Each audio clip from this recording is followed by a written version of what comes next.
Bueno, Carlos, yo quería preguntarte algo y quisiera que me dieras como cuál es como tu opinión frente a este tema y es que muy frecuentemente uno ve en redes sociales o escucha a las personas hablar mucho de estoy con la depre o me pegó la depresión y no sé, ¿tú qué piensas de que utilicemos ese término como tal de hablar de la depresión? Bueno, pues me haces pensar en dos cosas. Uno, en que quizás estamos sobreutilizando el término depresión. Y dos, que quizás en el mundo sí existen motivos sociales, económicos, que nos hacen sentir más proclives a estos estados depresivos o de tristeza. Ok, entonces en este espacio, en Hablemos del consultorio de árbol de vida, pues vamos a tocar un tema que es muy importante y yo creo que nos compete a todos hablar sobre esta diferenciación entre la depresión Y la y tristeza. la tristeza. Pues yo iniciaría hablando con que la tristeza pues es una emoción que es normal y es relativamente común en la vida de todas las personas. De Ujú. hecho, podría implicar un problema si queremos vivir la vida sin estar tristes, porque es un estado que de hecho no podemos alcanzar. ¿Tú qué piensas de eso? Sí, sí, yo creo que hay algo muy propio en todos los seres humanos y es querer evitar el dolor, ¿no? Entonces a veces asumimos que incluso a veces se habla de emociones positivas, emociones negativas, y entonces encajamos en emociones negativas a la tristeza, ¿sí? Y si hablamos de que la tristeza es una emoción negativa, pues entonces la vamos a querer evitar a toda costa, ¿no? Claro, y la persona va posiblemente a emprender conductas de evitación tanto externas como internas. ¿Qué quiero decir? Por ejemplo, evitar conversaciones con otras personas que le generan tristeza. Pero en la medida que evita esas conversaciones también se eh, priva de la posibilidad de, por ejemplo, colocar límites, lo que a la larga puede hacer que este problema escale. Estrategias de evitación internas, por ejemplo, tratar de no pensar en un tema en particular. Y Uh-huh. lo que sabemos hasta ahora, basado en las investigaciones, es que en la medida que evitamos cierto estímulo tanto interno como externo, esto tiende a crecer. Exacto. Y sobre todo que también hay que tener en cuenta algo muy importante y es el ambiente en el que estamos, ¿no? Uh-huh. Porque a veces nos incomoda ver a alguien llorar, ¿sí? O si vemos que esa persona está triste, le decimos que usualmente que le decimos no esté triste, No es triste. mire todas las oportunidades que tiene, o si te ven triste, entonces vamos a salir a bailar o vamos a tomar una cerveza o vamos a hacer muchas cosas como para no sentir esa tristeza. Y fíjate que el mensaje que uno recibe desde pequeño, en la medida que va Uh-huh. creciendo, de su cultura es que sentir tristeza está mal.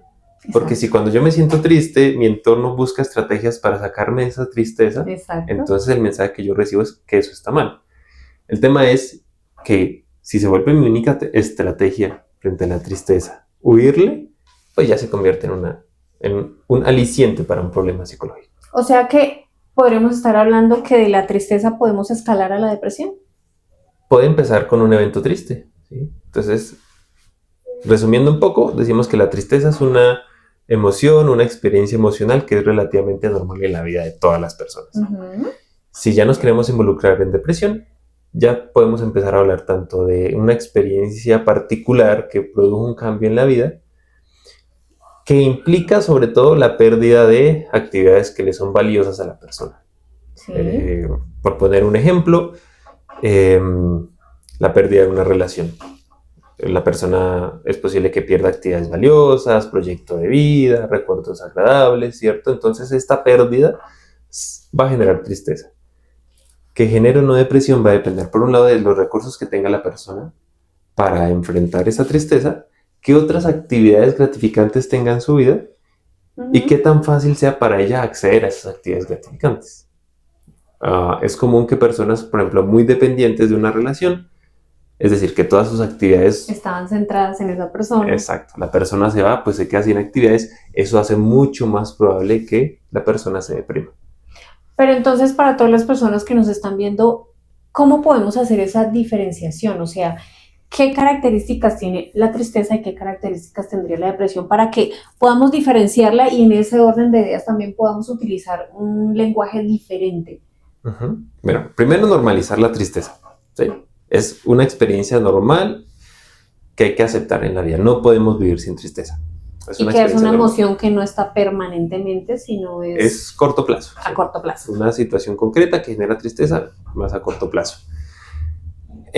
Por otro lado, ya la depresión, ya podríamos hablar de un patrón emocional, de comportamiento cognitivo mucho más largo, durante periodos de tiempo más largo. También lo podemos caracterizar porque la persona pierde como la motivación de hacer cosas. Ujú. Que de hecho lo hablamos en nuestro podcast anterior sobre la motivación, ¿no? Entonces, este evento inicial va a hacer que la persona se sienta muy triste. Si la persona no cuenta con lo que ya mencionamos para poder empezar a hacer nuevamente actividades que le gratifiquen, este estado emocional no le va a permitir generar nuevas conductas. Y como no va a hacer nuevas cosas, pues no se va a motivar. Y como no se va a motivar, entonces como que entra en este ciclo. Ok. Me siento triste, no hago cosas, como no hago cosas, me siento más triste. Entonces, esa pérdida de motivación se da precisamente porque la persona entra en este ciclo de evitación. O sea que hay, digamos que hay un ciclo de evitación frente a estas situaciones o de esto que se está presentando, pero entonces podríamos hablar de que hay unos indicadores que me puedan decir a mí, o estoy triste o estoy deprimida. Diría que, bueno, lo que mencionamos, el Ujú. patrón de tiempo, la desmotivación, la pérdida de interés por actividades que le son valiosas y gratificantes a la persona. Sí, Otro elemento muy característico es el sobrepensamiento, que se o sea, suele la dar, rumia. la rumia, que se suele Ok. dar mucho en términos de la depresión, y que aún teniendo actividades que le son gratificantes a la persona, este proceso de sobrepensamiento, de rumia, como que le impide conectar con ellas. Entonces, por ejemplo, la persona termina una relación y de pronto sale con los amigos. Y en vez de poder disfrutar el espacio con los amigos, de reír, de echar chistes, está todo el tiempo pensando en, esto era algo que hacía con mi anterior relación. Ok. Entonces no se está permitiendo vivir ese momento. Está, como se diría desde la terapia de aceptación y compromiso, enredado en su cabeza. Ok. ¿Y cuándo sería importante consultar a un profesional de la salud mental? Cuando veamos que esta tristeza se alarga en el tiempo, cuando dejamos de hacer cosas, cuando sentimos que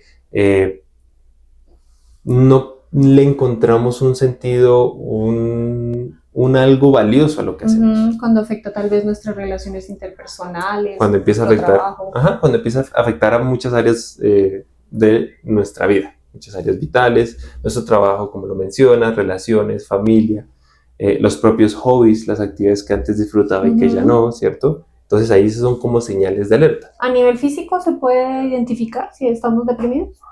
O sea, me refiero, digamos, hay personas que, no sé, dicen bajé mucho de peso. Sí, hay una pérdida de Ok. peso importante. Sí. Sí. Y se da también como por este tema de evitación, ¿no? Entonces, como de pronto si era una actividad que disfrutaba comer, entonces lo va a dejar de hacer un poco menos. O si una forma de regularse emocionalmente implica comer de más, entonces El también. sobrepeso, sí. También la Como depresión. los cambios en los hábitos, se podría estar hablando de eso. Exacto. No porque el sobrepeso sea malo en sí mismo que implique la depresión, sino más bien como un efecto dado a esa inactividad que se puede dar dado el estado depresivo. Okay. Otras cosas que ocurren, por ejemplo, es que la persona tiende a dormir mucho, sobre todo en la depresión tiende a ser así, en la ansiedad tiende a ser al revés. El aislamiento. Como un estado de retraimiento y como que una baja de energía, estaríamos hablando, algo así. Sí, como que siento que las actividades diarias me son más complejas porque no siento la energía para hacer lo que debo hacer. Claro, y es precisamente el bucle que hablábamos, ¿no? En la medida que no siente motivación, pues no hace cosas. Y como no hace cosas, no empieza a sentir esa motivación. Ya en el tratamiento, lo que uno busca ya con la depresión es empezar a hacer que la persona realice actividades que sean coherentes con cosas que son importantes para ella. Y sobre todo al inicio, dado el bajo nivel de motivación, se buscan esas actividades muy pequeñas. Ok. Que rompan, pequeños logros, llamarlo así. Pequeños logros que dado esa inactivación, esa falta de motivación, le sean posibles realizar a la persona. Y que rompan ese ciclo. Y ya a la medida que van avanzando, se van poniendo actividades que sean un poquito más complejas, más difíciles. Ok. Hasta que se llegue como a la plenitud de lograr todo esto. Y fíjate que es bien importante que la persona aprenda también a identificar qué patrones de comportamiento son los que la mantienen en ese estado depresivo. Ujú. y qué cosas diferentes podría hacer para salir de ese estado de depresión. Esas cosas diferentes podríamos estar hablando de implicarse en nuevas actividades, hobbies, pasatiempos, cosas que lo que tú dices, ¿no? Conecten como con mi sentido de vida, con lo que yo Ujú, quiero. ujú. Sí, y hay que tener cuidado de no realizar actividades solo por realizarlas. Ojalá sean actividades que sean muy gratificantes a largo Ok. plazo. Bueno, inicialmente vamos a buscar actividades que sean gratificantes a corto plazo para romper ese ciclo. Pero ya más adelante es importante que la persona, y en el proceso de terapia se hace, que identifique cuáles son esos valores que la mueven, cuál es ese norte, Ujú. cuál es esa estrella que guía su camino, y ya en terapia lo que vamos a buscar es precisamente cuál es el camino que la va a ayudar a acercarse allá. Ok. Y ya para finalizar, yo quisiera como terminar con una pregunta y es, ¿la familia cómo puede jugar un papel importante acá en esto? En el tema de, si estamos hablando de romper con esas inactividad, ¿cómo la familia o los amigos podrían ser una red importante que pueda aportar? Mm, Sobre todo es entender un poco que si la persona está en un estado depresivo, cualquier actividad que quiera realizar va a ser difícil. Y de hecho es una situación muy difícil porque la familia muchas veces no entiende qué es lo que le está ocurriendo. Lo único que ve es una persona sumamente desmotivada que no quiere hacer cosas. Y tal vez se ve una percepción de es un perezoso, no quiere hacer nada, es un vago. Ujú. Entonces, si ya la persona se encuentra en un estado depresivo, lo importante es ayudarle a buscar ayuda, motivarla a buscar ayuda. Ok, y tal vez validar la experiencia, digamos, porque a veces se habla mucho de, pero es que échale ganas, o Bueno. usted puede con todo, o, estás como muy inactivo y lo que tú necesitas, o a veces la frase muy que a veces dice lo que le hace falta es oficio, Mm. ¿sí? Entonces tal vez como que la familia asuma una postura más de conectar, me refiero yo como con la experiencia que está viviendo y más es apoyarla en vez de Sí, juzgarla, ¿sí? sí, como no buscar culpabilizar, Ujú. sin embargo tampoco generar como un estado de, ay, pobrecito. Mm, Es como no culpar, pero también buscar la forma de crear esta responsabilidad en la persona de sí misma para trabajar y salir adelante, ok. sin que ello implique invalidar esas emociones que está sintiendo. Porque efectivamente lo que pasa es, no, pero si usted quiere, puede, salga adelante, esfuércese, ¿sí? Ujú. Como que si todo se reduce a voluntad, la depresión no existiría, ¿sí? Ahora, ¿qué ocurre cuando reducimos toda voluntad? Pues que la persona lo que va a hacer es sentirse culpable, porque se dirá a sí misma, si lo único que necesito es voluntad, y ni así puedo hacerlo, entonces, ¿qué es lo que está Sí, mal empiezan conmigo? esas creencias de no valgo para nada, no sirvo, soy un fracasado, no todo me sale bien, Y eso la mete en un estado depresivo todavía mayor. perpetúa mucho más. Ok, Carlos, esperamos que en este espacio de Hablemos pues haya servido para que ustedes, como que las personas que nos están viendo, esos tipsitos y esas estrategias sirvan también. Importante invitarlos a Árbol de Vida a que puedan consultar con nuestros servicios. En este espacio, Hablemos.